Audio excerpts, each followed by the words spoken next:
दोस्तों, हरतालिका तीज पर रहेगा भद्रा का साया। जानिए कितने समय में लगेगा भद्रा का साया और कब रखें व्रत तथा पूजा का शुभ मुहूर्त। दोस्तों, यह व्रत माता गौरी माता पार्वती से संबंधित होता है, तो सच्चे दिल से कमेंट में जय माता पार्वती जय माता दी जरूर लिखें और एक लाइक जरूर करें। मां आपका व्रत अवश्य सफल करेगी। दोस्तों, भाद्रपद मास के शुक्ल पक्ष की तृतीया तिथि 5 सितंबर को दोपहर 12:21 से शुरू हो रही है, जो 6 सितंबर को दोपहर 3:01 पर समाप्त होगी। ऐसे में उदया तिथि के आधार पर हरतालिका तीज 6 सितंबर शुक्रवार को मनाई जाएगी। हरतालिका तीज 2024 मुहूर्त। पूजा का शुभ मुहूर्त सुबह में 6:02 से सुबह 8:33 तक है। इसकी कुल अवधि 2 घंटे 31 मिनट है। कई जगहों पर सूर्यास्त के बाद प्रदोष काल में पूजा करने का विधान है। बता दें, इस दिन सूर्यास्त 6:36 पर हो रहा है। हरतालिक तीज पर ब्रह्म मुहूर्त सुबह 4:30 से 5:16 तक है। अभिजीत मुहूर्त सुबह में 11:54 से दोपहर 12:44 तक। राहुकाल सुबह 10:45 से दोपहर 12:19 तक। हरतालिका तीज पर बन रहा शुभ योग। इस साल हरतालिका तीज पर रवि योग शुक्ल योग के साथ चित्रा नक्षत्र बन रहा है, जो काफी शुभ माना जा रहा है। बता दें कि इस दिन रवि योग सुबह 9:25 से लग रहा है, जो अगले दिन 7 सितंबर को सुबह 6:02 पर समाप्त होगा। दोस्तों, हरतालिका तीज के व्रत में क्या क्या खाना चाहिए और सरगी कैसे लेनी चाहिए, व्रत का पारण कैसे करें और सास को थाली कैसे दें, क्या क्या सामग्री उसमें रखनी चाहिए और जिनकी सासू मां नहीं है वो क्या करें। साथ ही साथ हरतालिका तीज पर एक चीज जरूर खा लेनी चाहिए और गलती से भी 3 महिलाएं हरतालिका तीज का व्रत कभी ना रखें। पति हो जाता है बर्बाद। भगवान शिव और मां गौरी आपकी झोली खुशियों से भर देंगे, हो जाओगे धनी। सच्चे दिल से कमेंट बॉक्स में लिखे ओम नम शिवाय जय माता पार्वती। माता पार्वती के लिए एक लाइक तो बनता है। दोस्तों, हरतालिका तीज पर पहले सरगी ली जाती है। आइए जानते हैं सरगी कैसे लें। हरतालिका तीज व्रत शुरू होने से पहले सूर्य उदय से पहले या मध्य रात्रि में महिलाएं सरगी करती हैं। सरगी में नमक युक्त भोजन नहीं करना चाहिए। साथ ही सरगी में बहुत भारी भोजन ना करें, जिससे आपको उपज की समस्या हो जाए। सरगी में फल, जूस, नारियल पानी, ड्राई फ्रूट्स और मुरब्बा खा सकती है। इससे आपको एनर्जी मिलेगी और डिहाइड्रेशन नहीं होगा। साथ ही आपको व्रत के दिन भूख भी नहीं लगेगी। अगर आप इस व्रत को निर्जल नहीं रख सकती है, तो आप व्रत रखने से पहले संकल्प अवश्य ले लें। पारण में शामिल करें। ये चीजें हरतालिका तीज के अगले दिन पारण किया जाता है। मान्यता है कि चतुर्थ तिथि लगने के बाद ही पारण करना चाहिए। व्रत का पारण कभी भी नमक युक्त भोजन से नहीं करना चाहिए। आप पानी, शरबत, फल या मीठे से व्रत खोलें। पारण में धीरे धीरे पानी पिए, फिर किसी मीठी चीज का सेवन करें। मीठी चीज का सेवन करने और प्रसाद ग्रहण करने के बाद ही नमक से बना भोजन मुंह में डालें। दोस्तों, शास्त्रों के अनुसार माना जाता है कि भगवान शिव और माता पार्वती को बेल फल अर्पित करने के बाद प्रसाद स्वरूप में पूरे परिवार को खाना चाहिए। इससे आपके घर में हमेशा पैसों की कभी भी कमी नहीं होगी। घर में लक्ष्मी का आगमन होगा। इस दिन बेल खाना बहुत ही शुभ और मंगलकारी माना जाता है। इस दिन आप बेल का फल प्रसाद स्वरूप में पूरे परिवार को बांटें और खिलाएं, क्योंकि बेल में समस्त देवी देवताओं का वास होता है। दोस्तों, व्रत संपूर्ण होने के बाद सास को थाली दी जाती है। आइए जानते हैं थाली में कौन सी सामग्री रखनी चाहिए जो कि शुभ मानी जाती है। इसके दिए बगैर आपका व्रत अधूरा ही रहेगा। थाली में आप कोई सुंदर साड़ी सफेद मत देना तथा बिंदिया, बिछिया, चूड़ियां, मेहंदी, महावर तथा नेल पॉलिश, कुमकुम, कंघी, मिठाइयां और दक्षिणा अवश्य डालें। अगर आपकी सासू मां नहीं है तो आप इसे ननद को दे सकते हैं या बाहर किसी भी बुजुर्ग महिला को आप दे सकते हैं जिसे आप अपना मानते हैं, और उनका आशीर्वाद अवश्य ले लें। तभी ही व्रत संपूर्ण और सफल माना जाता है। दोस्तों, हरतालिका तीज के व्रत में तीज माता को ये 3 चीजें कभी अर्पित नहीं करनी चाहिए। ये 3 चीजें माता को चढ़ाने से व्रत टूट जाता है। पति पर घोर विपदाएं आ जाती हैं और उल्टा आप पाप के भागीदार हो जाते हैं। ऐसा घोर पाप कभी मत करना। आइए जानते हैं। दोस्तों, सबसे पहली चीज है माता को अर्पित की जाने वाली सामग्री, जैसे कि टूटे हुए चावल कभी अर्पित नहीं करने चाहिए। टूटी हुई चौकी, खंडित चौकी नहीं होनी चाहिए। चौकी पर हमेशा लाल कपड़ा बिछाना चाहिए। मंदिर में भूल कर भी माचिस नहीं रखनी चाहिए, बहुत ही अशुभ माना जाता है। इस दिन फलों में नाशपाती कभी अर्पित नहीं करना चाहिए। हरतालिका तीज पर सफेद कपड़ा कभी दान नहीं करना चाहिए और ना ही पहनना चाहिए।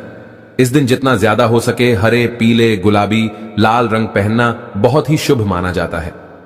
दोस्तों, हरतालिका तीज पर माता को श्रृंगार अर्पित किया जाता है।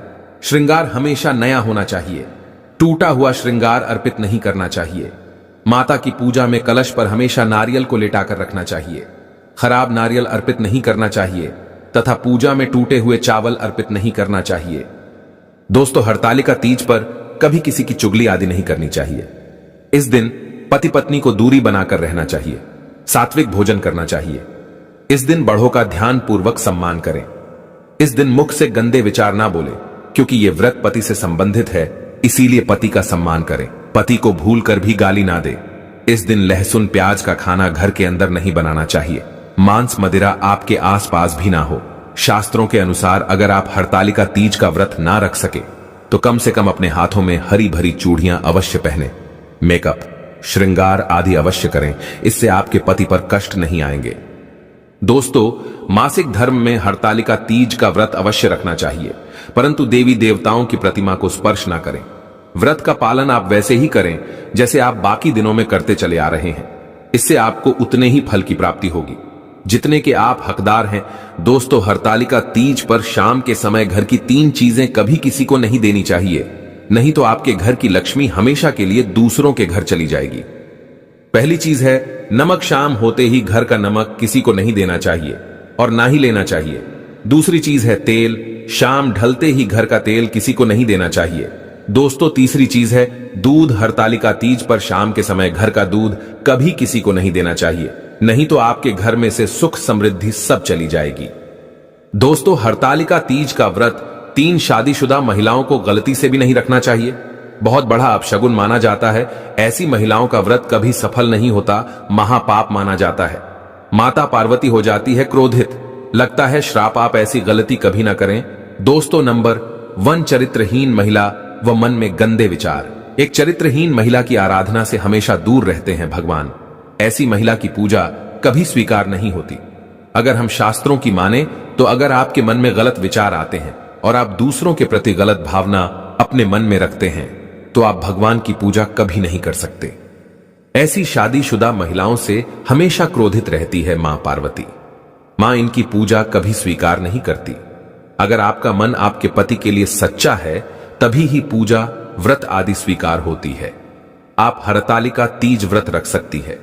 मां पार्वती साक्षात ऐसी महिलाओं को आशीर्वाद प्रदान करती है। दोस्तों, नंबर 2, अधूरी शादी। खास तौर से सुहागिन स्त्री के लिए हरतालिका तीज का व्रत बहुत ही महत्वपूर्ण माना जाता है। लेकिन क्या आप जानते हैं, शास्त्रों के अनुसार जब तक आप हिंदू रीति रिवाजों के साथ शादी नहीं कर लेते, यानी 7 फेरे नहीं ले लेते, तब तक आप इस व्रत को रखने में सक्षम नहीं है। शास्त्रों में इस बात की कतई मनाही है। अगर आपने कोर्ट मैरिज भी की है तो भी आप इस व्रत को रखने में सक्षम नहीं है। पहले आप अग्नि के साथ फेरे लें, तभी ही आप हरतालिका तीज का व्रत रख सकते हैं। और अगर आप शास्त्रों के विरुद्ध ऐसा करते हैं तो आप पाप के भागीदार बन सकते हैं। माता पार्वती आपसे नाराज हो सकती हैं। दोस्त, तो नंबर 3, कुंवारी कन्याएं हरतालिका तीज का व्रत रख सकती हैं। अगर पाना है अच्छा पति तो हरतालिका तीज का व्रत कुंवारी कन्याएं अवश्य रखें। दोस्तों, नंबर 4, तलाकशुदा महिला। दोस्तों, शास्त्रों के अनुसार किसी भी धार्मिक कार्य में पति पत्नी का होना आवश्यक पूर्वक हो जाता है। इन दोनों के बगैर भक्ति पूजा पाठ अधूरी मानी जाती है। अगर आपका तलाक हो गया है या पति से झगड़ा हो गया है और आप नाराज होकर चली गई है तो हरतालिका तीज का व्रत कभी ना रखें, क्योंकि यह त्योहार प्रेम का है। इसीलिए आप दोनों को एक होना पड़ेगा, तभी ही आप हरतालिका तीज व्रत रखने में सफल हो सकती है और मां पार्वती भी प्रसन्न होती है। दोस्तों, हरतालिका तीज पर यह चीजें अवश्य दान करना चाहिए। इससे पति की उम्र बढ़ जाती है, घर में सुख समृद्धि बनी रहती है।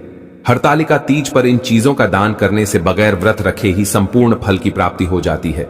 इन चीजों का दान जरूर करें। दोस्तों, हरतालिका तीज पर मान्यता है कि इस दिन सुहाग के सामान के साथ साथ मंदिरों में फलों का दान करने से सुख समृद्धि आती है। इस दिन सुहाग की सामग्री दान करने से जीवन में धन वैभव की कभी भी कमी नहीं होती। लेकिन याद रहे, एल श्रृंगार आदि बाजार से नया खरीद कर ही दान करें। दोस्तों, हरतालिका तीज पर गेहूं और जौ का दान सोने के दान देने के समान ही माना गया है। धार्मिक मान्यताओं के अनुसार तीज के व्रत में गेहूं का दान बहुत ही शुभ फल प्रदान करता है। अगर आपके पास गेहूं या जौ नहीं है तो आप किसी जरूरतमंद को आटा भी दान दे सकते हैं। दोस्तों, हरतालिका तीज पर किसी ब्राह्मण, महिला या गरीब को वस्त्र दान जरूर करने चाहिए। मान्यता है कि महादेव और देवी पार्वती बहुत प्रसन्न होती है और अखंड सौभाग्यवती का वरदान मिलता है। दोस्तों, शास्त्रों के अनुसार हरतालिका तीज पर चावल का दान बहुत ही शुभ माना गया है। कहा जाता है कि हरतालिका तीज पर चावल का दान करने से शुक्र ग्रह से संबंधित सभी दोष समाप्त हो जाते हैं, परिवार में सुख शांति आती है, माता गौरी और भगवान शिव दोनों हाथों से व्यक्ति की झोली भरेंगे। माना जाता है कि हरतालिका तीज पर गुड़ का दान करने से उत्तम फल प्रदान होता है। इस दिन गरीबों को गुड़ का दान करने से महिलाओं को स्वास्थ्य लाभ मिलता है, पति सदैव कामयाब रहता है, घर में दौलत का आगमन होता है, धन लक्ष्मी सुख समृद्धि सब कुछ हासिल हो जाता है। गुड़ का दान करने से रिश्तों में मिठास आती है, जीवन सुगम हो जाता है। घर की ये 5 चीजें कभी दूसरों को नहीं देनी चाहिए, नहीं तो जिंदगी भर बुढ़ापे तक गरीबी, परेशानी, दरिद्रता भुगतनी पड़ेगी। जिंदगी भर दुहक के सिवा कुछ नहीं मिलेगा। हम भी अपने घर की यह चीज किसी को नहीं देते, आप भी कभी मत देना। हम आपकी भलाई के लिए बता रहे आज का वीडियो सुंदर है, जरूर देखें। आज हम आपको मां लक्ष्मी की एक प्राचीन कथा सुनाने जा रहे हैं। इस कथा के माध्यम से आपको पता चल जाएगा कि एक स्त्री को अपने घर की कौन सी चीजें दूसरों को नहीं देनी चाहिए। जो भी स्त्री यह चीजें दूसरों को दे देती है, मां लक्ष्मी उसके घर को छोड़कर चली जाती है। इसीलिए दोस्तों, आप इस कथा को पूरा जरूर सुनें, क्योंकि आधा अधूरा ज्ञान घातक होता है। जो भी इस कथा को पूरा सुनता है, मां लक्ष्मी उसकी झोली खुशियों से भर देती है। तो चलिए बिना देरी किए आपको वह प्राचीन कथा सुनाते हैं। चीन। दोस्तों, पूर्व काल की बात है। मध्य देश में एक अत्यंत शोभायमान नगरी थी। उस नगरी में एक सुकन्या नाम की स्त्री अपने पति और सास ससुर के साथ निवास करती थी। सुकन्या एक पतिव्रता नारी थी जो सत्य धर्म का पालन करने में तत्पर और गृह कार्य में दक्ष थी। सुकन्या का स्वभाव अत्यंत दयालु था। वह सदैव दूसरों की सहायता किया करती थी। सुकन्या का पति संजय एक वैश्य था। उसकी अनाज की एक दुकान थी। वह बाजार में लोगों की जरूरत की चीजें बेचा करता था। सुकन्या अपने पति से बहुत अधिक प्रेम करती थी। वह अपने पति को ही परमेश्वर मानकर उसकी सेवा करती थी। सुकन्या नित्य पति से पहले जागती थी, अपने घर के आंगन को स्वच्छ करती थी, फिर रंगोली बनाकर आंगन की सजावट करती थी। उसके बाद वह अपने घर को स्वच्छ करती, फिर स्नान आदि कार्य संपन्न करके वह तुलसी को जल देती थी और देवी देवताओं का पूजन करती थी। इस प्रकार से वह रोज अपने नित्य कर्म करती थी। सुकन्या ने कभी किसी का अनादर नहीं किया। वह सभी के साथ मधुर वाणी में बातें करती थी।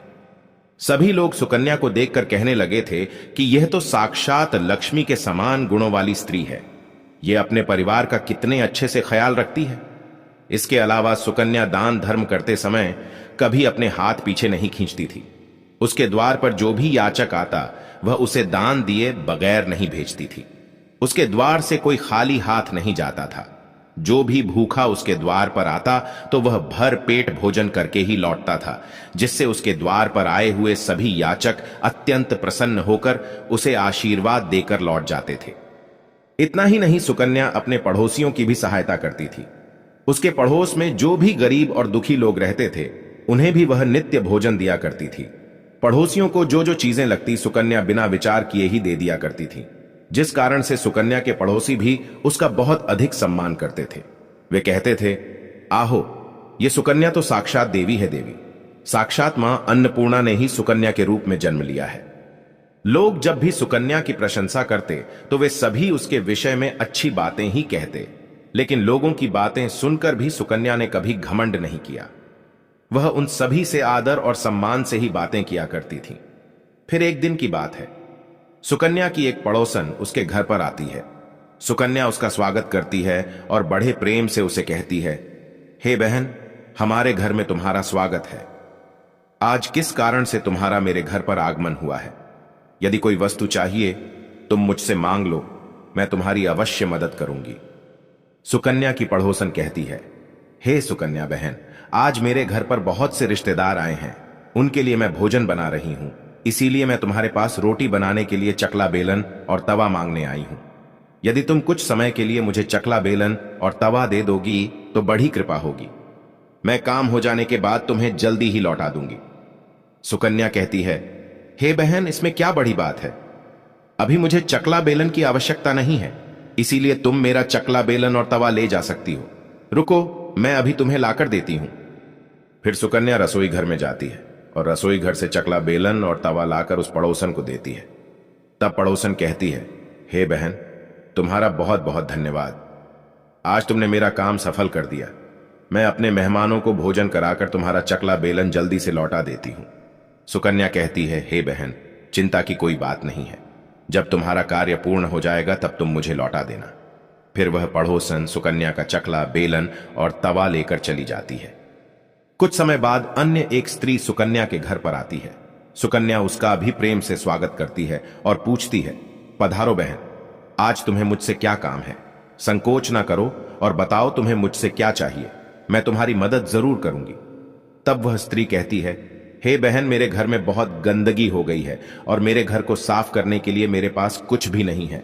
इसलिए मैं तुम्हारे पास झाड़ू मांगने के लिए आई हूं। यदि तुम्हें कोई समस्या ना हो तो कृपा करके मुझे अपने घर की झाड़ू दे दो। मैं अपना घर साफ करके तुम्हें झाड़ू लौटा दूंगी। सुकन्या बिना विचार किए ही कहती है, हे बहन, बस झाड़ू ही तो है, इसमें क्या समस्या हो सकती है? तुम रुको, अभी मैं तुम्हें अपने घर की झाड़ू लाकर देती हूं। इतना कहकर सुकन्या घर के अंदर जाती है और झाड़ू लेकर आती है और उस स्त्री को दे देती है। वह स्त्री सुकन्या के घर की झाड़ू लेकर चली जाती है। फिर कुछ देर बाद अन्य एक स्त्री सुकन्या के घर पर आती है। सुकन्या उसका भी बड़े प्रेम से स्वागत करती है। सुकन्या कहती है, पधारो बहन, क्या बात है? आज मेरे घर पर किस कारण से आना हुआ? तुम्हें जो कुछ भी चाहिए निसंकोच होकर कहो, मैं तुम्हारी सहायता करने का प्रयास अवश्य करूंगी। तब वह स्त्री कहती है, हे सुकन्या बहन, तुम बड़ी दयालु हो। मैंने तुम्हारे बारे में बहुत सुना है और तुम सभी की मदद करती रहती हो, इसीलिए मैं तुम्हारे पास एक छोटी सी मदद मांगने के लिए आई हूं। सुकन्या कहती है, हे बहन, संकोच ना करो, तुम्हें जो कुछ भी चाहिए मांग लो। यदि मेरे बस में होगा तो मैं मना नहीं करूंगी। मैं तुम्हारी सहायता अवश्य करूंगी। तब वह स्त्री कहती है, हे सुकन्या बहन, आज मेरी बेटी को देखने के लिए लड़के वाले आ रहे हैं, इसीलिए मैं चिंता में हूं। मेरे पास पहनने के लिए एक भी गहना नहीं है, तो मैं अपनी बेटी को क्या दूं? उसके पास पहनने के लिए अच्छे वस्त्र भी नहीं है, इसीलिए कृपा करके मुझे आप थोड़े गहने और वस्त्र उधार में दे दीजिए। केवल एक दिन के लिए जब लड़के वाले देखकर चले जाएंगे तो मैं तुम्हारे गहने लौटा दूंगी। उस पड़ोसन की बात सुनकर सुकन्या कहती है, बस इतनी सी बात? हे बहन, तुम चिंता मत करो। तुम्हारी पुत्री मेरी छोटी बहन के जैसी है, उसकी सहायता मैं अवश्य करूंगी। मैं अभी तुम्हें मेरे गहने और साड़ी देती हूं, जिसे पहनकर तुम्हारी पुत्री राजकुमारी लगेगी। फिर सुकन्या अंदर जाती है, गहने और साड़ी लेकर आती है और उस पड़ोसन को दे देती है। वह पड़ोसन प्रसन्न होकर सुकन्या के गहने और साड़ी लेकर चली जाती है। फिर शाम हो जाती है और अन्य एक पड़ोसन सुकन्या के घर पर आती है। सुकन्या उसका भी बड़े प्रेम से स्वागत करती है और कहती है, पधारो बहन, आज किस कारण से मेरे घर पर आना हुआ? बताओ, मैं तुम्हारी किस प्रकार से सहायता कर सकती हूं? तुम्हें जो कुछ चाहिए निसंकोच होकर कहो, मैं तुम्हारी मदद जरूर करूंगी। वह पड़ोसन कहती है, हे सुकन्या बहन, तुम बड़ी दयालु हो और तुम सभी की मदद करती हो, इसलिए मैं तुम्हारे पास आई हूं। मेरा बच्चा भूखा है और उसे पिलाने के लिए दूध नहीं है, इसीलिए मैं तुम्हारे पास दूध मांगने के लिए आई थी। अगर थोड़ा सा दूध मिल जाता तो बड़ी कृपा होती। सुकन्या कहती है, अरे बहन, इसमें कौन सी बड़ी बात है? लो, अभी मैं तुम्हें दूध दे देती हूं।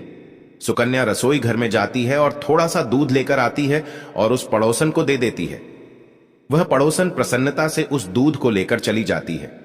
इस प्रकार से सुकन्या अपने सभी पड़ोसियों की मदद कर देती है और प्रसन्न होकर घर का काम करने में लग जाती है।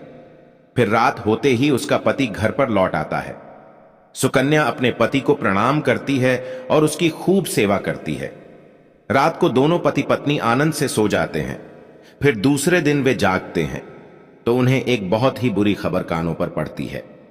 एक आदमी दौड़ते हुए सुकन्या के घर पर आता है और सुकन्या के पति से कहता है, हे भाई, कल रात को किसी ने आपकी दुकान लूट ली है, सारा माल गायब है। सुकन्या का पति एकदम से घबरा जाता है और दौड़ते हुए अपनी दुकान पर जाता है तो देखता है उसका सारा माल किसी ने लूट लिया है।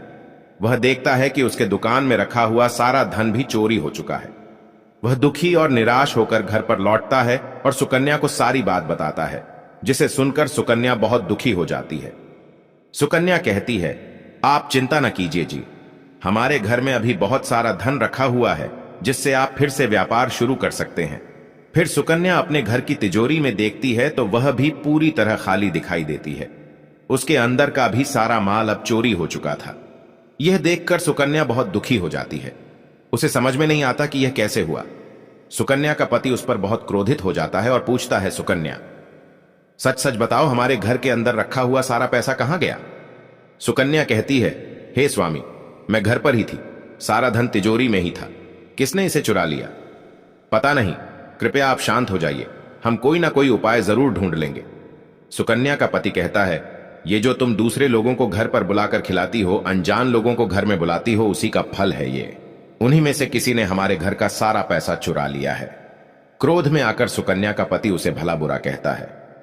सुकन्या की सास भी उसे बहुत कोसती है और कहती है, तुम ही इन पड़ोसियों को घर की चीजें देती रहती हो, बिना सोचे किसी की भी मदद कर देती हो। उन्हीं में से किसी ने सारा पैसा चुरा लिया है। घर के सभी लोग सुकन्या को भला बुरा कहने लगते हैं। फिर सुकन्या अपने पति को दिलासा देते हुए कहती है, हे नाथ, मैंने मेरे कुछ गहने हमारी पड़ोसन को दिए हैं, मैं उसके पास से गहने लेकर वापस आती हूं। फिर सुकन्या उस गरीब पड़ोसन के घर पर जाती है तो देखती है उसके घर पर कोई नहीं होता है। वह स्त्री भी घर छोड़कर सुकन्या के गहने लेकर भाग गई होती है। सुकन्या निराश होकर घर पर लौटती है और अपने पति को सारी बात बता देती है। सुकन्या की बात सुनकर उसका पति आग बबूला हो जाता है और सुकन्या को भला बुरा कहने लगता है।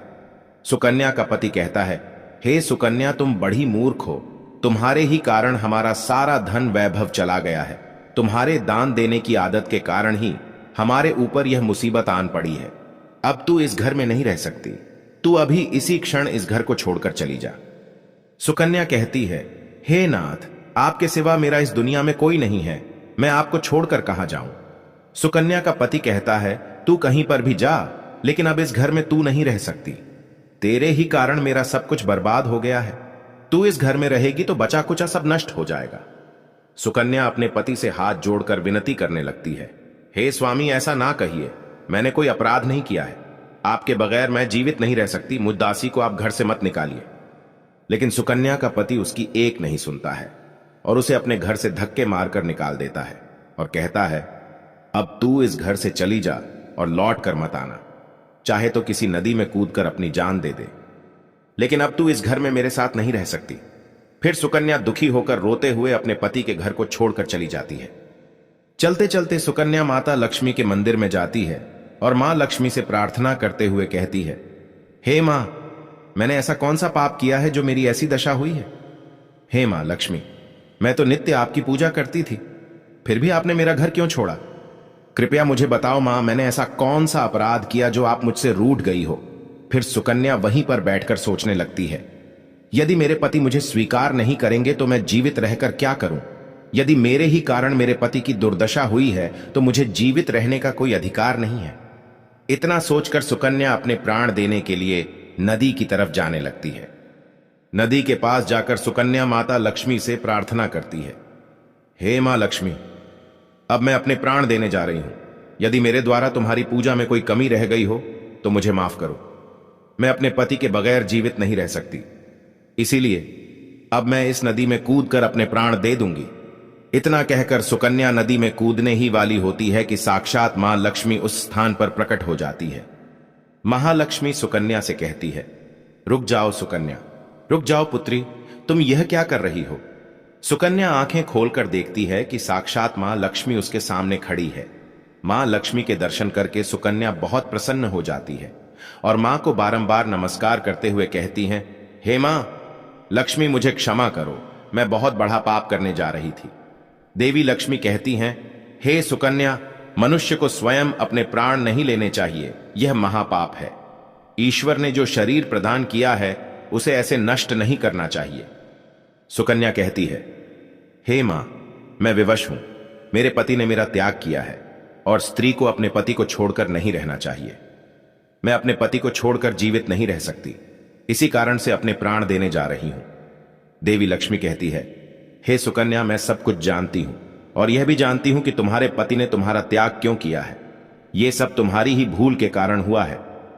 तुमने अनजाने में कुछ ऐसी चीजों का दान किया था जिस कारण से मुझे तुम्हारा घर छोड़कर जाना पड़ा। जो भी स्त्री अपने घर की इन चीजों को दूसरों को दे देती है, उनके घर में मेरा वास नहीं होता है। मैं उन वस्तुओं के साथ ही उनका घर छोड़कर चली जाती हूं। तब सुकन्या कहती है, हे मां, ऐसी वह कौन सी वस्तुएं हैं? कृपया आप मुझे बताइए, मैंने कौन सी वस्तुओं का दान किया जिस कारण से आपने मेरे घर का त्याग किया है? देवी लक्ष्मी कहती है, हे पुत्री, अब तुम ध्यान से सुनो।